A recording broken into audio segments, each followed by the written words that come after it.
هقول لكم على طريقة أطعم بامية. عندنا 4 طماطميات، بصلاية، وفصين توم. بنحط البصل أول حاجة عشان خاطر يتحمر شوية ياخد لون. أول ما ياخد لون ذهبي زي ما انتم شايفين كده بنحط عليه الصلصة.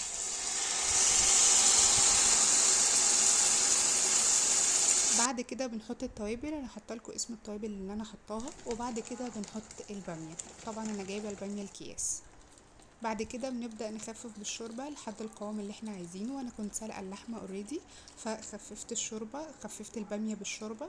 حطيت حوالي 3 أو 4 كبشات. وبعد كده بحط الفصين التوم بيخلوا طعم البامية تحفة، بيودوها حتة تانية. وبعد كده انا كنت سلقة اللحمة فحطيت اللحمة في البامية، بعد كده بتحطوها في طاجن وفي الفرن 5 دقايق وتبقى جاهزة. أطعم بامية بالهنا والشفا.